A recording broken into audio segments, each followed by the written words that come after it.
السلام علیکم ورحمۃ اللہ وبرکاتہ۔ بسم اللہ والصلاۃ والسلام علی رسول اللہ۔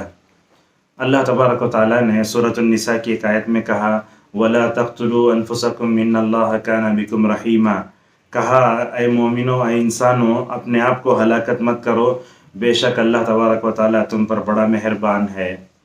معزز نوجوانوں، اور خصوصاً یہ ویڈیو ہم کالج میں پڑھنے والے طلباء و طالبات اور نوجوانوں کے لیے بنا رہے ہیں۔ ہم دیکھتے ہیں کہ تعلیمی سال یہ ختم ہوا، دوسرا نیا تعلیمی سال شروع ہوا ہے، تو دیکھ رہے ہیں کہ اسکول میں کالجز میں رزلٹ ظاہر ہونا شروع ہوئے، نتیجے۔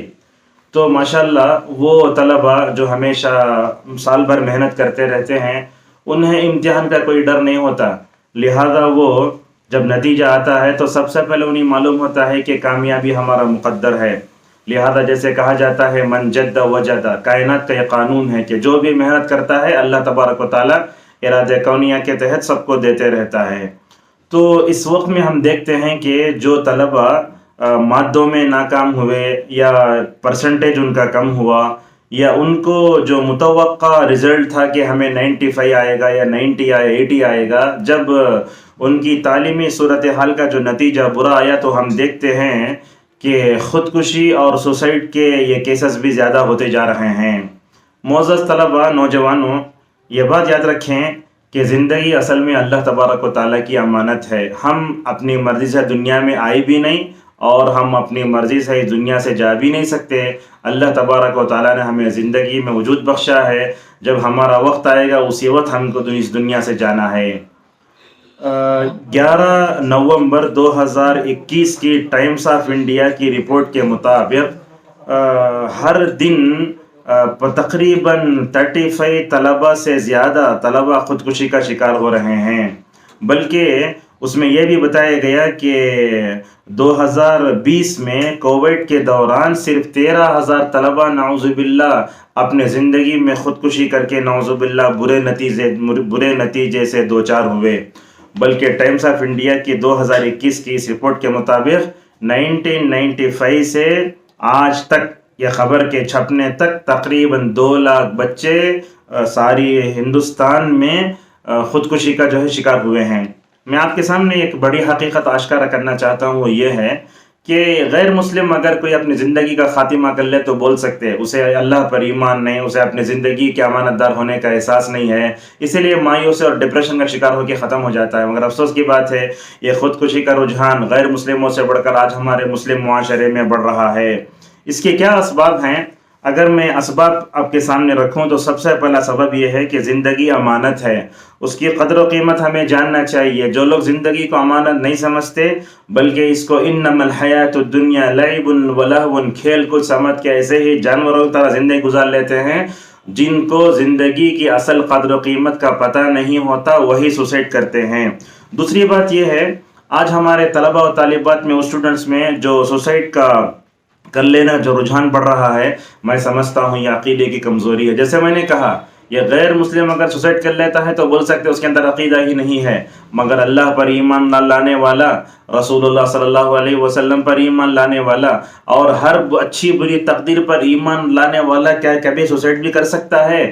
یہ عقیدے کی کمزوری کے جیسے واقعات پیش آ رہے ہیں، اور اس سے بڑھ کر اللہ تعالیٰ سے ہمارا تعلق کمزور ہے۔ اہل علم کہتے ہیں جس کا تعلق اللہ تبارک و تعالیٰ سے مضبوط رہتا ہے اس کے سارے مسائل حل۔ اسی لیے اللہ کے نبی صلی اللہ علیہ وسلم نے فرمایا، اللہ تعالیٰ فرماتا ہے آدم کے بیٹے، دن کے ابتدائی حصے میں 4 رکعت نماز پڑھو، میں شام تک کے لیے تمہارے کافی ہو جاؤں گا۔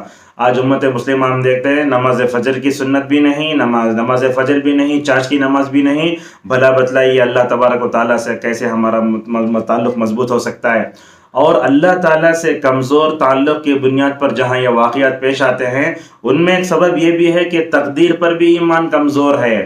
آپ کی تعلیم میں جو نتائج آئیں وہ آپ کے گناہوں کی وجہ سے ہوا ہے، یا اللہ تبارک و تعالیٰ نے مقدر کیا ہے تو وہ بھی ہو سکتا ہے۔ لہٰذا تقدیر پر کمزور ایمان بھی انسان کو خودکشی کی طرف لے جاتا ہے۔ اور اسی طریقے سے یہ خودکشی کا رجحان آج کے اسٹوڈنٹس میں جو بڑھ رہا ہے، میں سمجھتا ہوں میرے تقریر کا سب سے اہم پوائنٹ یہ ہے، ماں باپ کی غفلت اور تساہل اور جو ہے لاپرواہی ان سب کا نتیجہ ہے۔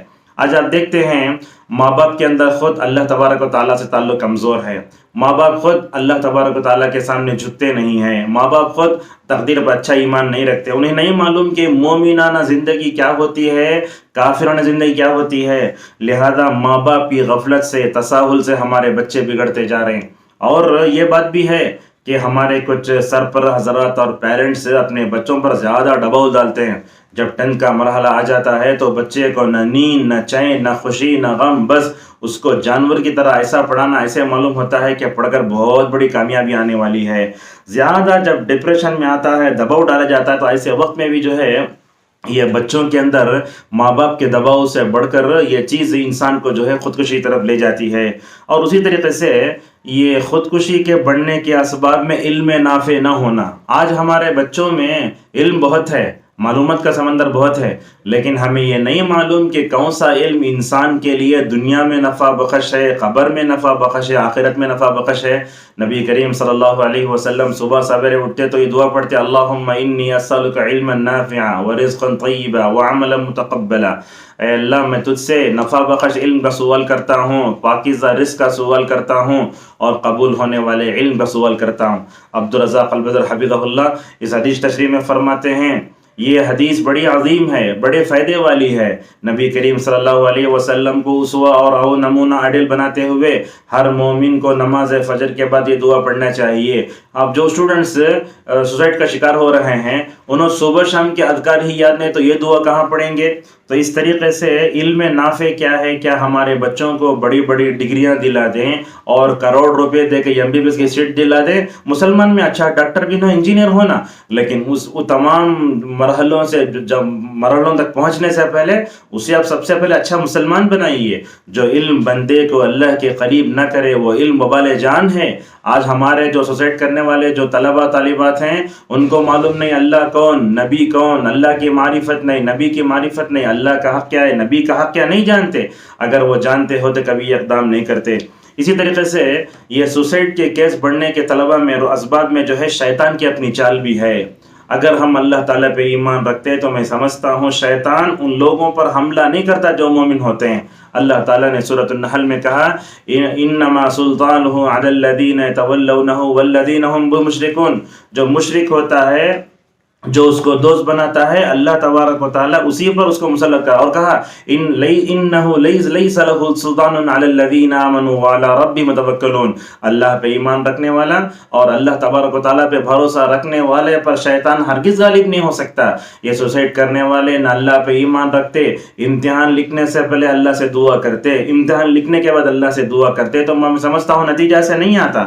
یہ توکل سے دوری کے نتائج میں یہ واقعات پیدا ہو رہے ہیں۔ اور اسی طریقے سے نفس امارہ، یہ نفس امارہ بولے تو برائی طرف لے جانے والا، اکیلا بیٹھے رہتا ہے اسٹوڈنٹ، اس وقت شیطان آ کے اسے بولتا ہے زندگی گزار کے کیا کرتے تو سوسائڈ کر کے مر جاؤ۔ اسی لیے اللہ کے نبی صلی اللہ علیہ وسلم نے اکیلے سفر کرنے سے منع فرمایا، کہا اکیلے شیطان، اکیلے سفر کرے تو شیطان، 2 سفر کرے تو بھی شیطان، 3 سفر کرے تو بھی شیطان، بلکہ جہاں 3 سے زائد ہو وہیں خیر آتا ہے۔ لہٰذا یہ نفس امارہ جب انسان تنہائی میں بیٹھتا ہے تو وہاں آ کر اسے اس کے نفس کو مغلوب کر کے برائی کی طرف لے جاتا ہے۔ اور اسی طریقے سے یہ طلبہ میں سوسائڈ کرنے کی جو عادت ہے، میں سمجھتا ہوں بری دوستی بھی ہے۔ لہذا کتنے ایسے برے دوست ہیں جو اپنے دوست سے کہتے ہیں، کیا ہے بھائی کتنا پڑھتا تو، اتنا پڑھے کیا بھی نہیں آیا، سوسائڈ کے لفظ تو دونوں لٹک جاتے، یا تو ٹرین کے سامنے جا کھڑے ہوتے یا نہ تو فین میں لٹک جاتے، اور وہ جانے سے پہلے چیٹیاں لکھتے اپنی بزدلی کی وجہ سے۔ اور اسی طریقے سے برا ماحول بھی ہے، جیسے انہیں لٹک گیا تو میں کیوں نہ لٹک جاؤں۔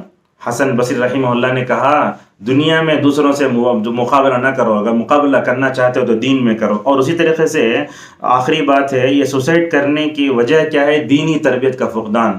ہمارے ماں باپ نے کیا کیا؟ اپنے بچوں کو بڑی بڑی ڈگریاں دلائیں، اچھا اینڈرائڈ فون دلوایا، گاڑی دی، لاکھوں پیسے خرچ کیے، مگر ان کو اچھا پہلے مسلمان بناتے یہ کبھی اقدام نہیں کرتے۔ اور آخری بات ہے اسباب میں، آج جو طلبہ سوسائڈ کر رہے ہیں وہ سمجھتے ہیں کہ میں اپنے زندگی کا پوری طرح مالک ہوں، اگر اللہ پہ ایمان رکھتے تو یہ سمجھتے کہ میں اپنی زندگی میں اپنی طرف سے کوئی تصرف نہیں کر سکتا میں، بلکہ بعض مفکرین نے تو اتنا کہا کہ جو آدمی سوسائڈ کرتا ہے تو وہ اپنے آپ کو خدا سمجھتا ہے، میں جب چاہے اپنی زندگی کو خاتمہ کر سکتا ہوں، جب چاہے کر سکتا ہوں۔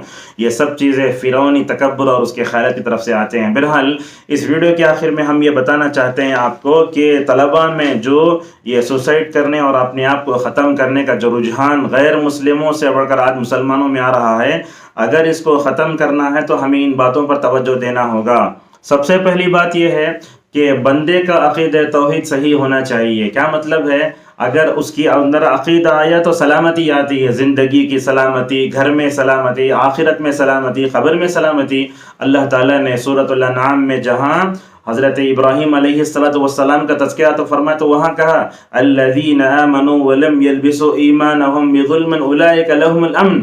علامہ ابن تیمیہ رحمہ اللہ کہتے ہیں جو بندہ اپنے نفس پر ظلم کرنے سے، لوگوں پر ظلم کرنے سے، یا نہیں تو کسی ہر طرح کے ظلم سے اپنے آپ کو بچائے گا، اللہ تعالیٰ ہر طرح کی سلامتی دے گا۔ میں سمجھتا ہوں اس سے بچنے کے لیے یہ دعا کافی ہے نماز کے بعد، اللہم انت السلام و منک السلام تبارکت یا ذا الجلال والاکرام۔ تو بندہ اللہ تعالیٰ سے اپنا عقیدہ مضبوط کرے اور تعلق کو مضبوط کرے۔ میں سمجھتا ہوں اس اجتماعی برائی کو معاشرے سے ہم مٹا سکتے ہیں۔ اگر ہمارا تعلق اللہ تعالیٰ سے کمزور ہو، زندگی میں سارے مسائل پیدا ہوتے ہیں، اللہ تعالیٰ سے تعلق مضبوط ہو جائے تو کیا سمجھتا ہوں کہ سارے مسائل کی جڑ کٹ جاتی ہے۔ دوسری بات، اگر ہم نوجوان طلباء کے اندر سوسائڈ کے رجحانات کو ختم کرنا چاہتے ہیں تو ماں باپ کو ذمہ دار بننا ہوگا، ان کو ہوش کے ناخن لینا ہوگا۔ ہم اپنے بچوں کو کیا بنا رہے ہیں؟ جیسے کہا گیا کہ بچے جنت بھی ہیں، جہنم بھی ہیں، اور وہ آزمائش بھی ہیں۔ اگر آپ ان کی دینی تربیت کرتے ہیں تو ماشاءاللہ یہ رجحانات نہیں آتے۔ آج ہم اپنے بچوں کو عصری تعلیم، بس مادہ پرستانہ تعلیم دیتے جا رہے ہیں۔ مغرب نے جو دیا وہ اس کو آنکھ بن کے قبول کر لیا، ڈیجیٹل لائف فلاں فلاں، ان تمام کو دیکھ کر ہمارے بچوں میں یہ جو پیدا ہو رہا ہے اس کو ختم کرنے کی ضرورت ہے۔ تو ماں باپ اپنی ذمہ داری سمجھیں، ان کو بڑی بڑی ڈگریاں دلانے سے پہلے ان کو اچھا مسلمان بنائیں۔ دیکھو حضرت یعقوب علیہ السلام کو اور ابراہیم علیہ السلام کو دنیا سے جانے سے پہلے بلا کر پوچھتے ہیں اپنے بچوں سے ما تعبدون من بعدی، تو کہتے ہیں تمہارا جو معبود ہے ہمارا بھی وہی معبود ہے۔ تو اس طریقے سے ماں باپ اپنی ذمہ داری سمجھیں اور پڑھنے میں ان پر پریشر نہ ڈالیں۔ ایک طرف وہ مطلب دنیاوی تعلیم پڑھتے رہے، پارٹ ٹائم ملے تو قرآن پڑھے تو کیا اس کے ذہن پر دباؤ نہیں پڑے گا؟ اور اسی طریقے سے توکل بھی ہونا چاہیے اللہ تبارک و تعالیٰ پہ۔ اگر امتحان لکھے، جسے عمر رضی اللہ عنہ نے کہا میں دعا کرتا ہوں لیکن دعا قبول ہوتی نہیں ہوتی، میں ٹینشن نہیں لیتا، اللہ پہ چھوڑ دیتا ہوں۔ لہٰذا سال بھر اگر طلبہ محنت کرتے اور اللہ سے تعلق مضبوط ہوتا، توکل ہوتا، تو یہ سوسائڈ کا اقدام نہیں کرتے۔ یہ تقدیر توکل دونوں ہونا چاہیے، اور اسی طریقے سے دعا کرنا، ماں باپ اپنے بچوں کے لیے دعا کریں، یہ ماں باپ کی دعا قبول ہوتی ہے۔ اللہ کی نبی صلی اللہ علیہ وسلم نے کیا دی؟ گارنٹی دی۔ کیا کہا؟ 3 دعائیں قبول ہوتی ہیں، اس میں والد کی دعا و بچوں کے لیے۔ یہاں ایک نقطہ بتایا علماء نے، وہ کہا کہ والدہ کا ذکر کیوں نہیں ہے؟ بولتے والدہ کی دعا ضرور قبول ہوتی ہے ماشاءاللہ، اس لیے اللہ کے نبی صلی اللہ علیہ وسلم نے والد کا تذکرہ فرمایا۔ آج ہم اپنے بچوں کے لیے امتحانات میں کامیابی کے لیے سب کے لیے دعا کرتے ہیں، کیا ان کی ہدایت کے لیے دعا نہیں کر سکتے؟ دیکھو ابراہیم کو، رب اجعلنی مقیم الصلاۃ ومن ذریتی، اے اللہ تو مجھے میرے بچوں کو کیا کر؟ نمازی بنا۔ اپنے بچوں کے عقیدے کے لیے دعا کرو اور اپنے بچوں کی دنیا اور آخرت میں کامیابی دعا کرو۔ میں سمجھتا ہوں دنیا میں عظیم ماؤں نے بڑے بڑے آدمیوں کو جنا تو ان کے پیچھے صرف اس کو اساتذہ اور جو ہے کردار نہیں تھا، بلکہ ان کی دعاؤں کا۔ امام احمد کیسے بنے؟ امام بخاری کیسے بنے؟ امام شافعی رحمہ اللہ کیسے بنے؟ ان تمام کے پیچھے عظیم ماؤں کا کردار تھا۔ لہذا ماں باپ کو ان کے حق میں دعا کرنا چاہیے، اور اسی طریقے سے ماں باپ کی اور ایک ذمہ داری بنتی ہے کہ وہ اپنے بچوں کو نفع بخش علم دیں۔ دنیا میں جو آج علم ہے بڑی بڑی ڈگریوں کی شکل میں آپ دیں، لیکن ان سب سے پہلے ان کو بتائیں کہ اللہ کون ہے، رسول کون ہے، ہمارے زندگی کا مقصد کیا ہے، گناہوں سے اپنے بچوں کو مکمل طور پر دور رکھیں۔ اور اسی طریقے سے یہ بات بھی ہے کہ اپنے بچوں کے لیے ماں باپ کو نمونہ بننا چاہیے۔ اگر ہم دنیاوی پڑھائی، یہ پڑھائی بڑی بڑی ڈگریاں لے کے یہ کرتے ہیں، تو میں سمجھتا ہوں یہ ہمارے بچوں کے ذہنوں کو خراب کر دے گا. لہذا نفع بخش علم ان کو دیں اور مرحلہ بمرحلہ علم دینے کی کوشش کریں. ایک ہی وقت میں وہ بچہ انگریزی بھی پڑھ لے، ایک ہی وقت میں سائنس بھی پڑھ لے، ایک وقت میں نہیں ہو سکتا. لہذا اللہ تبارک و تعالیٰ نے انسانیت کی تربیت کے لیے 23 سال میں قرآن اتارا. 21 سال میں اتنا پڑھ لینا، حافظ بن جانا نہیں ہوتا. اس کے دماغ پر جب جو ٹینشن پڑتا ہے تو کیا کر دباؤ پڑتا ہے تو وہ خودکشی کا سہارا لے کر اپنے زندگی کا خاتمہ کر لیتا. اور اسی طریقے سے یہ بچوں میں، طلباء میں خودکشی کا رجحان ختم کرنے کے لیے نماز بہت ضروری ہے. اللہ نے کہا یا ایھا الذین آمنوا استعینوا بالصبر والصلاۃ ان اللہ مع الصابرین. تو نماز اگر ہم نوجوان لڑکے لڑکیوں میں اگر پڑھا دیں گے نا، ماشاءاللہ وہ سمجھ جائیں گے زندگی امانت ہے، زندگی کا مقصد اللہ تبارک و تعالیٰ کے وحدانیت کو قائم کرنا ہے. مجھے بنگلور میں ڈاکٹروں کا وہ گھر بھی مجھے معلوم ہے. ماں باپ بچے سب ڈاکٹر، غیر مسلموں کی آبادی میں رہا کرتے تھے، مسجد کبھی نہیں آتے. جب قرض زیادہ ہوا تو سوسائڈ کر کے پورا گھرانہ نعوذ باللہ برے خاتمہ کا شکار ہو گیا. اگر وہ مسلمانوں کے ایریا میں رہتے، نمازی رہتے، میں سمجھتا ہوں مشکل کے وقت اسلام نے جو باتیں بتائی ان پر عمل کرے تو خود بخود ساری چیزیں ختم ہو جاتی ہیں. مشکلات کا حل اسلام نے جو بتایا اس کو چھوڑ دے کے غلط چیزیں اپنائیں تو سوسائٹی کی طرف انسان چلے جاتا ہے. اور اسی طریقے سے آج کے بچوں میں غلط نمونے نکالنا، جیسے کیا ہے، کبھی کوئی فلمی ستارہ کیا کرتا ہے، فلم اگر برابر نہیں ہوئی تو سوسائڈ کر لیتا. اگر کوئی جو ہے سیریل چلاتا ہے اس میں وہ ناکام ہوا، ویوز نہیں آئے، پیسے نہیں کمائے تو اس میں کر کے مر لے جائے. لہذا یہ بچوں کے ذہن کے دریچوں میں جو غلط نمونے ہیں اس کو نکالو، اس میں اللہ کی محبت کو بٹھاؤ، رسول اللہ صلی اللہ علیہ وسلم کی محبت کو بٹھاؤ، صحابہ کے نمونے کو بٹھاؤ. امام مالک رحمہ اللہ کہتے ہیں کہ ہمارے اسلاف اپنے بچوں کو حضرت ابو بکر و عمر کی محبت ویسے سکھاتے تھے جب قرآن کی صورت سکھاتے تھے. کیا آج ہمارے نوجوانوں کو اگر آپ پوچھیں خلفائے اربعہ کا نام لو، بتا نہیں سکتے. اگر آپ ان لوگوں سے کہیں 10 جنتی صحابہ کون ہیں، بتا سکتے. نبی کی بیویوں میں سے عائشہ اور جو ہے خدیجہ کے علاوہ کسی اور کا نام معلوم نہیں ہے. امت کی لڑکیوں کو پوچھ لو، نبی کریم صلی اللہ علیہ وسلم نے جن صحابیات کی تربیت کی ان صحابیات کے 10 نام بتاؤ، نہیں بتا سکتے. جب ان کے ذہنوں میں، دریچوں میں، خون میں، ہڈیوں میں جب وہ غلط نمونے بیٹھیں گے تو وہ غلط نمونوں کو اختیار کر سوسائٹی کی طرف جائیں گے. اگر وہ صحابہ ان کی طرف اگر جائیں گے تو میں سمجھتا ہوں جیسے صحابہ نے زندگی کو امانت سمجھا تھا، یہ بھی زندگی کو امانت سمجھ کے اپنی پوری زندگی اللہ کی رضا کی طرف مکمل طور پر لے جائیں گے. اور اسی طریقے سے ہمیں یہ بھی ضروری ہے کہ ہم اپنے آپ کو آزاد نہ سمجھیں. اگر میں اپنے آپ کو یہ سمجھتا ہوں کہ میں اپنی پوری زندگی کا میں مالک ہوں، جب چاہے میں اپنے آپ کو ختم کر سکتا ہوں، یہ فرعونی خیالات اگر بچوں کے اندر آتے ہیں تو میں سمجھتا ہوں یہ بہت برا ہے. لہذا اپنے بچوں کو سمجھائیں، بیٹے تم اپنے آپ کے مالک نہیں ہو، تمہارا مالک تو اللہ تبارک و تعالیٰ ہے. قل اللہم مالک الملک تؤتی الملک من تشاء وتنزع الملک ممن تشاء. اور بچے کو بتانا دیکھو عزت دینے والا، ذلت دینے والا اللہ تعالیٰ ہے، تم کچھ بھی نہیں کر سکتے. لہذا تقدیر پر مضبوط ایمان، اللہ تبارک و تعالیٰ پہ توکل کر کے ہم اپنا نسل کو بچا سکتے ہیں. بہرحال اس ویڈیو بنانے کی وجہ یہ تھی کہ آج امت مسلمہ میں خصوصاً نوجوان طبقے میں، نوجوانوں میں بھی، اسٹوڈنٹس میں یہ خودکشی کا رجحان بڑھ رہا ہے. ازدواجی اختلافات اور دوسرے چیزیں بھی ہو سکتی ہیں، لیکن میں نے طلبہ کو ٹارگٹ کر کے بتایا کہ اسٹوڈنٹس کے اندر یہ خودکشی کا رجحان رزلٹ اچھا نہ آنے جیسے بڑھ رہا ہے. اس نسبات پہ غور کریں اور ان علاج کو لوگوں کے سامنے پیش کریں. اللہ تبارک و تعالی ہم سب کو دنیا اور آخرت کے سارے مجالات میں ہمیں کامیابی عطا فرمائیں. اور جو بھی طلبہ و طالبات ہیں اور جو بھی والدین ہیں، اللہ تعالیٰ ہر والدین کو اپنے بچوں کی دینی تربیت کرنے، تقدیر پر ایمان لانے اور اللہ تعالیٰ پہ توکل کرنے کی ہم سب کو توفیق عطا فرمائے. اللہ تعالیٰ ہم کو دنیا اور آخرت کے سارے امتحانوں میں کامیابی عطا فرمائے. وآخر دعوانا ان الحمد للہ رب العالمین.